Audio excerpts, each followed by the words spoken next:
Welcome back to Chess for Closers. I did an Emery Tate game the other week against a fellow named Jeff Crook, game from the 80s. And Jeff Crook, I knew Jeff Crook from West Virginia. I played him a couple times, long time ago. Um, anyway, I was at a tournament 2 or 3 weeks ago, 3 weeks ago, I guess, and a fella came up to me and said, "You may not remember me. I'm Jeff Crook."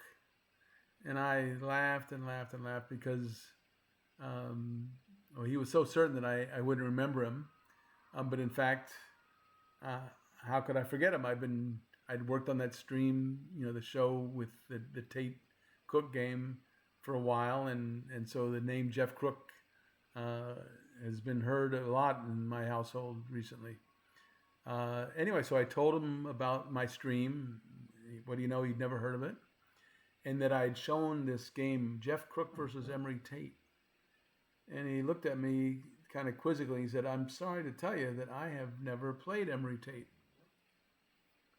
Maybe you're thinking of Charles Crook, um, who indeed was an F4 and F5 player, Dutch defense and Bird's opening."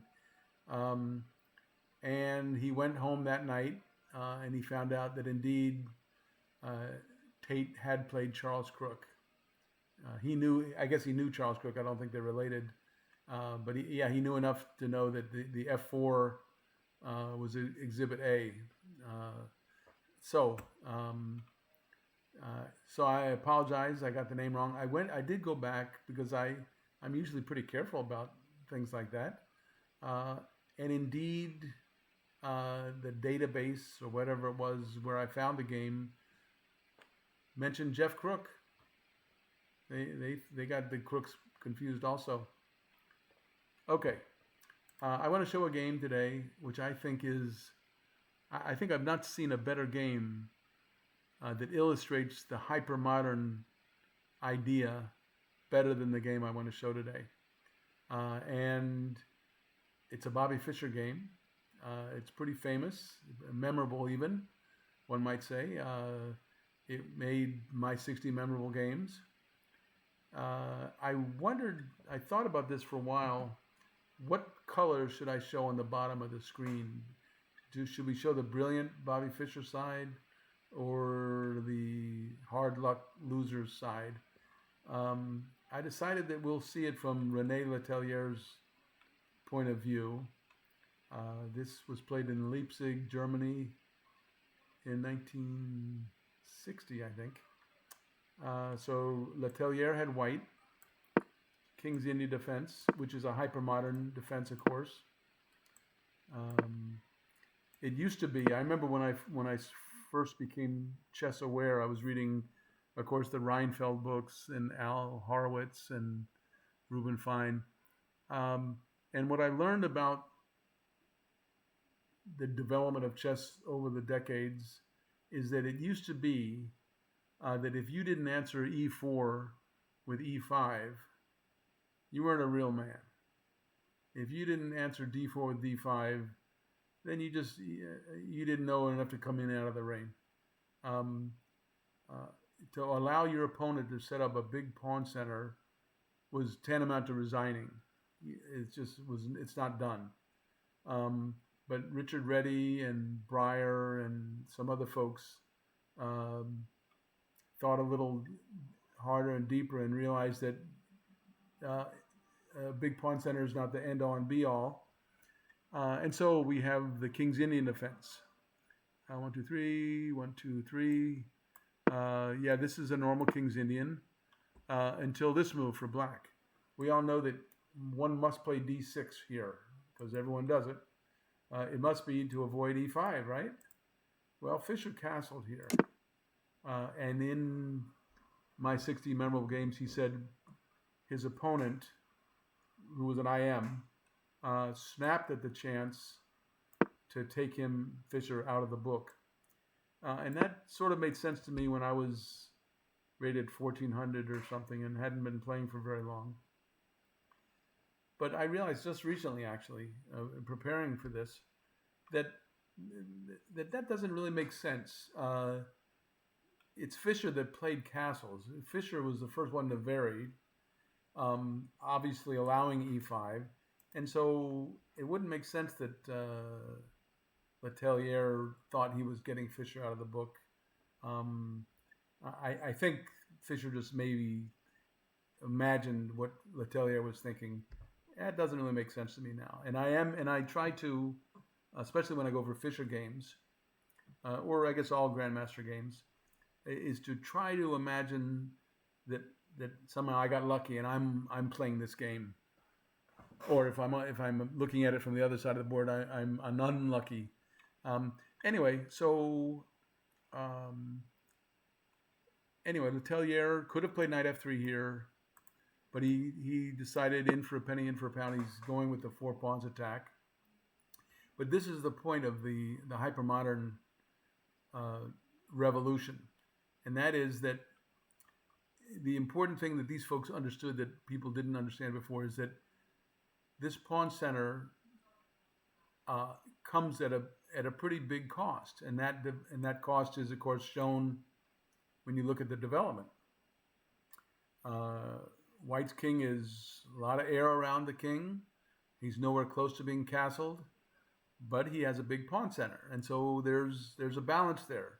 Now Black, having allowed this big pawn center, he's got to make the argument that this was a mistake. He can't just follow up with fianchetting with his queen bishop and playing knight c6. That would just get pushed off the board. No, he has to show, he has to prove that this pawn center is overextended, whether it is or not. He's got to try to prove it. Okay, so this is the obvious move. Again, the best move here is knight f3 and try to catch up with development. Okay, so he did get a piece out, Letellier did, but what's different about bishop e3 as opposed to knight f3? There's one big difference. This doesn't prepare castling, and this came to be quite a problem here. Okay, so how to prove that this center is overextended? c5. But maybe this is the blunder, because maybe Fischer didn't realize that his d6 pawn is pinned. Of course he did. But the center is opening up. Knight c6. Developing. Well, White wins a pawn or two. So White took, and Black took. So again, the hyper-modern understanding of this position is continuing apace. The center is opening up, and White's king is in the middle. White played a move. When I first saw this game, I didn't understand this move. White played knight e4. Your king is in the middle, and you're fooling around with pieces on the queen side. What's wrong with you? On the other hand, the d6 pawn is pinned. What do you do with pinned pieces and pawns? You pile up on them with the idea of winning them. And so it's a reasonable idea. They didn't like knight e4. I think I saw a question mark attached to that. And then I saw bishop f5 and an exclamation mark next to this. So now the right move is knight to d6. It is true that the long diagonal is going to open up, and Black is clearly better. The center did collapse, and he will have to hurry up and get his king out of the middle, and good luck with that. But again, I'm trying to put myself in Letellier's position. I think he realized something when when he played knight e4, he certainly was going to take on d6, but he changed his mind. He played knight to g3, and Fischer played bishop back to e6. Now I remember with my 1400 way of looking at things, I had seen the question mark after knight e4, and I saw the exclamation mark after bishop f5. But then I had to make sense of the next two moves. White played knight to g3, attacking the bishop, and Fischer had to move back. So what happened to the question mark? All of a sudden, Fischer's backpedaling. Was knight e4 a mistake or not? Well, I think this is an important point. It happens in all sorts of games. So, for instance, I guess the most common example would be like a pin. One player plays bishop to g5, pinning a knight, and the other fellow plays h6. And then white goes back to f4, say in the King's Indian or something, or back to e3. What can we say about that two-move sequence? Has white lost time? Well, in fact, he hasn't. Presumably he didn't move his bishop from e3 to g5. In my example, I'm saying bishop to c1, bishop on c1 to g5. Black kicks the bishop and he goes back. In fact, unless Black can prove that h6 is some sort of very important move that had to be played, it's sort of a nothing move. And white won't leave his bishop on g5 to be taken to move back, but white hasn't lost any time. Well, in the same vein here, while white is moving his knight across the board to a square that is not as good as this knight c3 square, what's happened? Black's got a bishop out. Yes, it was on f5, now it's on e6. But again, in relative terms, white taking two moves to move a knight that was reasonably well placed to a square where it's not reasonably placed. Well, Black got a bishop out. So Black won that exchange. It took me a while to understand that backpedaling isn't necessarily a bad thing. Okay, let's get all those yellow lines out of the way. Okay, so finally this fella got a piece out. And Fischer played queen to c7. Well, we know the rook is coming to d8. The lines are opening up. And now here's another move that made zero sense to me when I saw the game and for several years after that. But when I looked at it again with my life master eyes, it seemed to make some sense. I think what's going on here is Letellier realizes, and has been realizing for a few moves now, probably ever since he played knight e4 and then changed his mind on where to go with the knight. He played queen to b1, a move I would never consider, and I don't think very many people would. Yeah, it's time to get castled, right? But queen to b1, you're blocking your a1 rook. But then I realized after Black took, white played f5. Well, what do you know? The E line is closed and will stay closed. And that's what Letellier, he thought he was winning maybe. He thought he was better. Then he realized, oops, I spent too many moves on my pawn structure, on my pawn center, and now I'm going to get mated on the E line. Let me close the E line. So he played f5.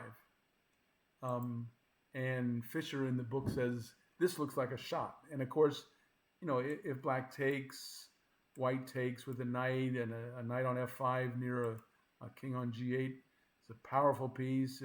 If Black has to take on f5, then he takes with the queen. The queen is, Black could get mated there on h7. Anyway, so Fischer said, this looks like a shot, but in fact, it's a shock. He played e4. And now if white plays knight takes e4, then bishop takes f5, the knight's pinned, and collapse to follow on the e4 square. So white took, and Black took. What do you know? The E line is opening up. Oops. White had nothing better to take here. And now I'm probably counting on Black taking here. Instead, Fischer played f5. Well, of course, there's the threat of f4. The e pawn is not going anywhere. That's going to be scooped up. Can't be defended. But in the meantime, there's a lot of air all around where white might want a castle. He does have to stop the threat of f4, and he does like this. Knight f6, clearing space for a rook to the e line, and also threatening knight to g4. What do you know? White gets a piece out and covers g4. Rook e8, and now it's a little too late to castle because there's just too many pieces lined up on e2 and e3. So Letellier played king f2, which looks like a reasonable move.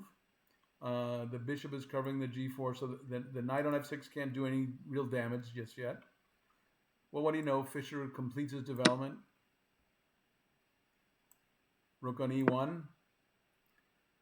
I think here's another thing. If you imagine this as your own game, Fischer may have said, and I sort of agree with this, yeah, that, for instance, notice that there's a c pawn on c4 and a pawn on f4.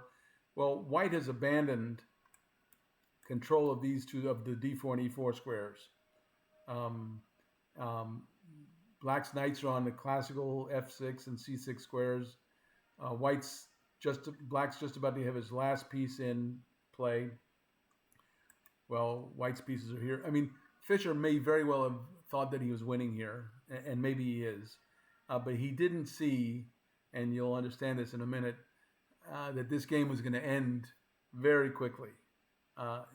He must not have had any idea. You know, as long as white's not losing a piece, the game's going to continue. The material's even. Yeah. Okay, so black is taken on e6, rook e1. Of course, this is the obvious move that we all would have played, right? And now the obvious, bishop f3, overprotecting e4, still defending g4. And now it's Fischer realizing, oh, I guess this game will be over quickly. So I guess I won't pause the video. I'll just take a sip of water. Oh, where's my water? And let you think about it. Fischer abolished this guy's position forthwith. And how did he do it? Beautiful game. Well, he chopped some wood. Then he chopped some more wood. And black's down the exchange here, huh? Then he chopped some more wood. And if king takes f4, bishop h6 mate. This is a pure mate, by the way. You know, I'm a big endgame fan. Everything is doing something. And I guess there's maybe an exception. Yeah, there's only one piece covering e5. Yeah, okay. I guess there's two pieces covering e4 and g4, which means that that's f pawn doesn't have to be there. Anyway, so I think this was move 24, so it's a miniature. So Fischer had no until, and well, who knows what Fischer knew?